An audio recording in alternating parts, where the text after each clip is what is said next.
I'm Vin. I'm Sori. That's Booby. Culpy and Chip and Ghosty. Actually, Booby's been in the cup. What happened to Booby? No, Booby's fine. He's been in the cup, but then I just knocked over Ghosty. Okay. But he's back. So this song is Pedro the Lion, Bad Things to Such Good People. I can just imagine. It's kind of the typical question that people ask Christians. What? You know, why do bad things happen to good people? Stuff like that. Yeah. So we have a $75 partner tier on Patreon where if you have a song that you want to get reacted to, if you go on and jump on that tier for 1 month, you can get your song bumped right to the top of the list. And that's what our buddy CSN did. Mm-hmm. And so here we are reacting to this one. I guess this is supposedly a Christian songwriter, David Bazin. So name of the record is Winners Never Quit. For timely topical political commentary, or if you find yourself liking Vincent a little bit too much, you can go to Middle America with Vin and Sori. It's true. And you can get your fill of Vincent hate. Yeah. Yep, there's so much stuff to talk about. We actually made some pretty good videos on there. Some of them are funny, some of them are sad, some of them are serious. But none of them are as cool as Ghosty. Ghosty's the man. Yep. If you want a Ghosty, let us know. vinandsori@gmail.com. We can hook you up with the folks who... No, can you see? The plushy Nope. people. Nope. Alright. Pedro the Lion. Bad Things to Such Good People. Go! You don't direct. I direct. How dare you tell me to go? Oh my Ready? gosh, that shocked me. Go.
Yikes. That's sad. That's a sad one. So, is he the one at the beginning? My jail shoes on, the well-kept cemetery lawn. Is he the one? Like, is he the only son that was talked about in it? Like, he did something bad? He killed someone. I mean, he's getting the death penalty, so he must have killed someone. Oh, that's what happened? He's getting the death penalty? Hey, boy. Wow. That's brutal. Yeah. This is a really, really sad song. Uh-huh. This verse right here, when we were kids, I did my best to make them proud. It just wasn't in me. I couldn't fly straight to save my life. Yeah. That's a killer. That's a killer line, Yeah. man. Because I remember feeling like that kid. Mm-hmm. So. Yeah. And it's tough, when you become a parent and your kids are trying to get your approval, and you wonder if you're putting that type of burden on them, But I don't worry so much about it because there's plenty that they do. That's very simple ways to get our approval that they don't do. yeah. Yeah, I worry about it a lot. And we celebrate, like, when they're, even their small successes and stuff, so. Yeah. Yeah, it's just when you're a kid, man, you don't really... It's like you were saying about, certain situations with your parents where you look back and you're like, I thought my dad was crazy, but now I look back and I'm like... Yeah. He was right. Yeah. So it's like... There's the objective reality, and then there's the reality of... True. Yep. How the kid interprets life, and whether he's right or wrong about it. I have perceptions about, growing up with my mom, which the reality is probably somewhere between her narrative and my narrative, but my lived experience, I interpreted things a certain way that I could never, I could never please her or whatever. Which, of course, when I became an adult, my mom and I, we reconciled and we made. But there's nothing worse to me than that idea that you're trying to. I don't care. See, the thing is, I don't care about the whole make me proud in front of other people. And your reputation is in ruins. Like I don't give a damn about any of that shit. Yeah, no, you don't. But one of our kids is like that. One of our kids has that mentality. Like they're kind of more like your mentality than my mentality. Like one of them is like that, and so I worry a lot about that because that's how he operates. He operates on somebody has to be the favorite, somebody has to be the black sheep, somebody has to be the pride of the family, and somebody has to be the shame of the family. And it's almost like he grew up with you. It's weird, like the way that no, I'm just saying, like the way that he is. No, like, it's completely true. Yeah. It's very strange. Yeah, it's completely true. And it's difficult because like that's like my mentality too. So it's difficult to not use that to get things to work a certain way for me. You know what I mean? Like because when somebody's like that, they're easily manipulatable. You know what I mean? Like you could get a certain behavior if you did certain things. You know what I'm saying? And I like actively make sure that I don't do that. You know what I mean? Well, that's why I hate that mode of parenting. It's because if you look at the song, they thought the whole time that he was some good kid. Mm-hmm. In reality, he was a murderer the entire time. Yeah. He had it in him the entire time. So you're saying murderer because the cemetery lawn, is that where you're getting he's that? getting the death penalty. What? Where are you getting death penalty? My jail shoes on. Yeah. Cemetery lawn. Both of them weeping. Their good son was now gone. Well, yeah. He's in jail. Yeah. in a cemetery, and his parents are crying over him like he's gonna die. So, Yikes. so I'm assuming he must have killed somebody to get the death penalty, you know. So, I mean, it's just, you know, Yikes. it's a pretty terrible. It's a, you know, and that's the thing. Is like I want my kids to be, you know, their authentic selves and not worry so much about how it makes us look to other people. I genuinely do not care about how I look to other people. Oh yeah. And I don't care about how any of them look to other people. It doesn't. I don't care. I want to know like who they are in this moment right now. Like warts and all. Like who are you, and we can work from there. But one of them just can't get it. He's very stuck on performance, and he can't deal in unconditionality like he did. And it's weird because when I talk to you about God, it's the same way. It's like I'll show you like, look, this is what it says. Yeah. You're adopted and you're in the family, da da da. And, Yeah. and you're like, you always default back to, you know, working to prove yourself as a daughter of God. Yeah. yeah, like you're trying to always maintain your position. You know, whereas you know, then I've got you know, Johan. He just hey. Yeah. Hey, I'm here. You know, and he gets it. You know, he doesn't worry about, you know, and he'll show up again and he smells and he doesn't use his deodorant and whatever. And Doesn't he's like, phase him at all. doesn't phase him. He's like, oh yeah, nah. But the other one, it's like everything is like the end of the world with him, and everything is. So it's just it was just a sad Song. It's a sad part of the song to me because it's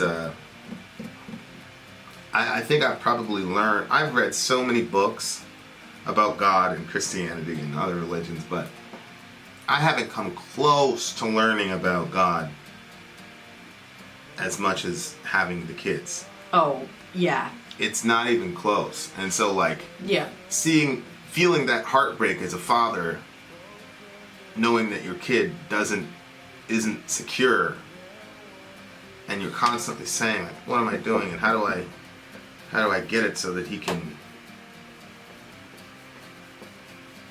you know, it's God's like, that's what it's like when we don't. Well, yeah, because every time you give them unconditional love, they don't see it as unconditional love. Rather, they see it as, okay, so I'm the favored one.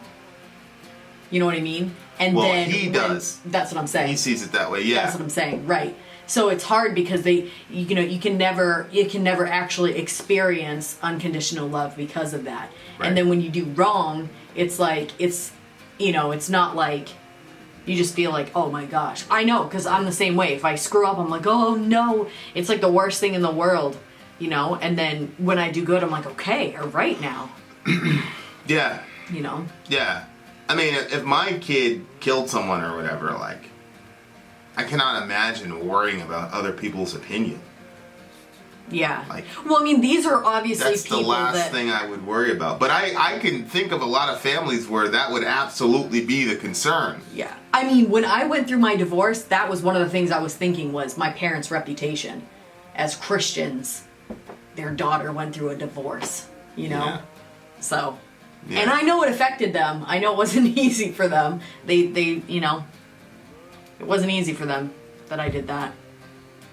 But, Yeah. you know. So I get that. And I'm more like that, you know what I mean? Like, as far as like, you know, if I go out in public, I don't want the kids in like these, you know, wrecked up clothes and looking like they, you know, they didn't take a shower in 6 days. I'm like, look, you have a mom. I'm here for you. Like, fix yourself up. So, I mean, that's obvious. That's caring about other people's opinions. So, yeah.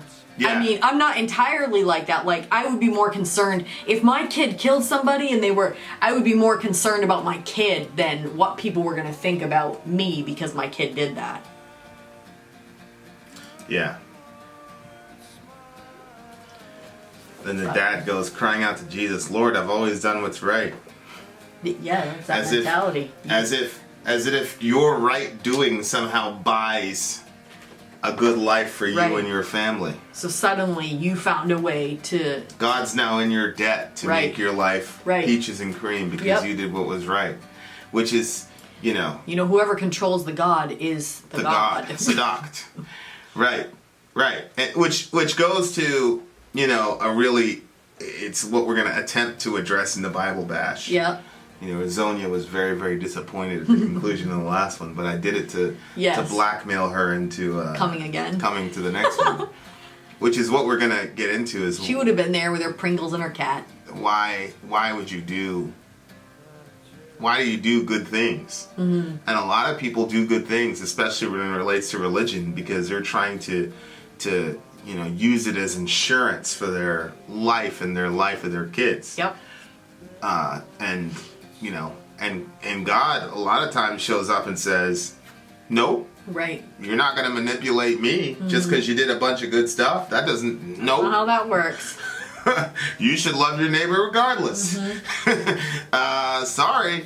And the whole idea of loving your neighbor for gain is not loving your neighbor. Well, I You know what I mean? actually would disagree with that. It Why? just depends on how you define what the gain is. I mean, I'm not going to answer that until the Bible Bash. But, Oh, wow. But I'm gonna copy that phrase and put it out at the beginning of the Bible Bash, and then everybody's probably going to agree with it. Right. And then by the end of it, everybody will disagree with it. Inshallah, if I've done my job properly. Okay. A rotting banana peel on our desk, and it's So full there's of a bunch of fruit flies. So I'm going to put it on Vin's side.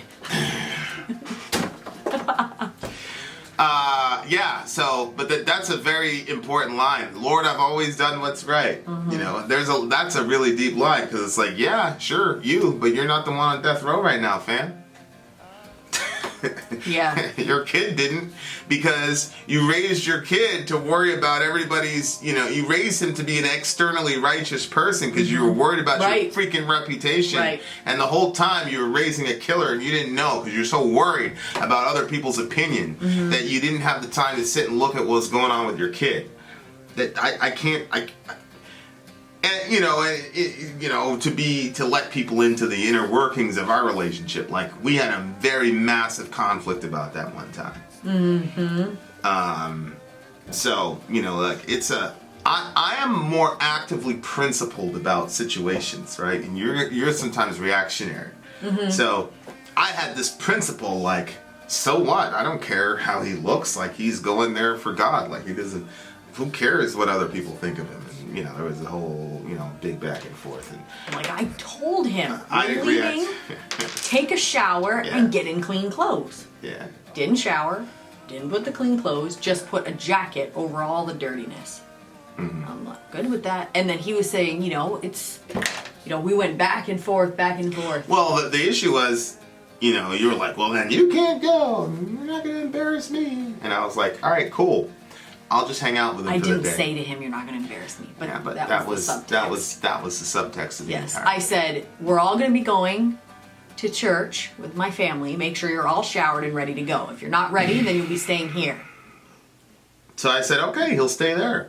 Yes, and then he was like, "We're going to go out." I'm like, "So you're going to go have a good time with him when he didn't deliberately didn't do what I said?" You already left the kid out of the church function, so you Right. already punished him. We're not going to do the double jeopardy. We don't do that. We don't do double jeopardy. Anyway, it just turned into a giant fight. But, that's the subtext of all that, was because I grew up feeling like that was a major priority for my mom, and there wasn't really a lot of, digging into me as a person as to why I was doing what I was doing, etc. So, yeah.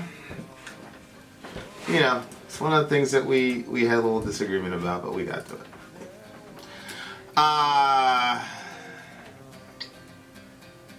Yeah. I liked it. I liked the sound of it. I liked the sound of his voice. It was kind of, it was sad, but... This guy is probably a Christian. He probably has, some experiences and used the song to kind of get it out. Mm-hmm. Well, their yeah, big because he success says... is now their biggest failure. Right, yeah. And all the while, the good Lord smiles and looks the other way. So it's that idea that God is not a part of your suffering, but that when this whole thing is going on, it's just like, and he just turns away, which is not how God operates, but sometimes it can feel like that. Well, that's how Job talked about God, like, he's put all of his arrows into me, and he pursues me without mercy. And, and the biblical authors are pretty stark when they feel they've been abandoned or betrayed by God. But this line was pretty crazy to me. Dethroned, their reputation is now in ruins. Their tower to heaven has come crumbling down, which is a reference to the Tower of Babel. Yep. But what's interesting about the Tower of Babel, a lot of people don't know, is they said, let's build a city and a tower to reach to heaven to make a name for ourselves. So the point of the Tower of Babel, one of them was to reach to heaven, which was essentially to control the gods, which also came up in the Bible boogie. But the other thing was to make a name for themselves. And so when parents use their kids as a mean to make a name for themselves, it's sort of like a tower to, and that comes crashing down. That's not the purpose of being a parent. No. It's not to make a name for yourself. Especially from a Christian perspective, it's to make a name for Jesus. So, and what that means is not that my kids live this like exemplary life, which then, credits to Christianity, but for my kids to say, yeah, man, we've we've really screwed it up, and Jesus has been absolutely gracious to us, and that's how Jesus wants, his name out there. Not that, look at me, I'm so awesome because of Jesus, and you can be awesome too. It's, I'm broken as you are, but Jesus has fixed me. He can help you too. But if you don't start with that perspective, you're going to put all this religious pressure on your kids. That's why I love the doctrine of original sin. It's like, you're going to screw up, man. And you need someone to save you. And I'm here, I'm going to be here for you. As long as I'm here, I'm going to be here for you. I got your back 100%. Right or wrong, I'm going to be in your corner, period. But that's a message that a lot of kids don't get. A lot of kids get, hey, we've told everybody we're Christians, and now you've got to live up to this standard, and da da da da da. And a lot of kids get hurt that way. No, it's true. It's true. I mean, because I can see it too. Even with our situation, I'm like, well, I mean, I don't want him. It's good that he's not so swayed by the opinions of other people, because people can control you. Yeah, people can control you. Yeah. And 100%. The more you're able, the more people's opinions matter to you, the more that they can dictate to you what you're going to do or how you're going to feel, and you can end up making bad decisions for your own life based off the opinions of other people. So if you're making decisions for your life based off of your convictions and your codes as a person, that's a much better place to be than basing it off other people, because you know what, in the end, people are not always going to be happy. You cannot please everybody with your decisions. So you're always going to have the group that's happy with you, patting you on the back for the decisions that you did, and then the group that's like, wow, you're a real scumbag. Right. So it's like, you're never going to make them happy. So if you're trying to make them happy, you're never going to be happy either. So. Well, sometimes I'll yell at one of them and say, why are you so worried about my opinion of you? Stop worrying about my opinion. It doesn't matter what I think of you. Between you and God, who cares about my opinion? Right. Of course, that's very difficult for a child to grasp that as a concept. And most adults will be like, what the hell are you saying to your kid? What do you mean? Of course he's supposed to worry about your opinion of it. It never says that in the Bible. It says honor your father and mother, but honoring somebody is not the same as being held hostage to their opinion. Well, there's a difference, because like Johan will be like, well, what do you think? You know what I mean? But at the end, he's not going to base his entire decisions off of your opinion. For good or for bad, that's how he is. Right. You know, but you can see he's a much more relaxed and happy individual. Right. But he's also a lot more honest. And he's quicker to own up to his shit. He really is. Yeah, he's the quickest one to own up to it. So that's the thing, is like, but a lot of parents use that as a mechanism to get their kid to, and I'm constantly fighting against Well, that's what I'm saying. It would be much easier to to use that to my advantage. But I'm trying to get to his authentic self. You know what I mean? But it's a very difficult thing to be a parent. It's scary. It's really scary to be a parent because if you're too lenient, the kid ends up spoiled, and then he doesn't know how to function in the real world. But if you're too autocratic, then the kid ends up, rebellious and doesn't know how to function in the world. And I'm very happy that I believe that God is sovereign and that God started the good work in them and He'll finish it. Yes, that's a comforting thought. Because if I didn't believe that, then I'd be a nervous wreck more than I already am most of the time when I think about certain aspects of my kids. But you love them. You love them the best you can. Some of you have been hurt pretty bad by your Christian parents. I've talked to some of you, Yeah. And I'll just say for your parents, they loved you the best that you have. So. Speaking of loving kids, we gotta go because our kid is hot, and is it because he wasn't burped or? I think he wants me. He wants to be burped. He did want to be. I'm pretty certain now he wants you because you had to you left him to go, Had my hair done with your worldly hairdresser. I like it. So, what do you give the song? Worldly. What is wrong with you? What do you give the song? You'd actually like talking with her. I wouldn't like talking to her. You would too. Would you like me to talk to her? No, she's prettier than me, so. Nobody's prettier than you. It's a 9.8 for me. Yeah, it's a 10 for me. I'll never listen to this song again, but because it's depressing as hell to me. But it's probably I'm done for the rest of the night. Wow. But well, it's you a good better song. prepare yourself to watch some, because I want to watch some. Whatever. Vin out. Sori out. Gone. Love your kids. Tell them you love them unconditionally, no matter what they did. Even if they kill somebody. I tell Doreen all the time, look, man, if you became a serial killer and you killed a bunch of people I'd visit you and in the jail. entire country knew that you were the despicable pair, I would visit you every day in jail. He said, really, Father? Gone.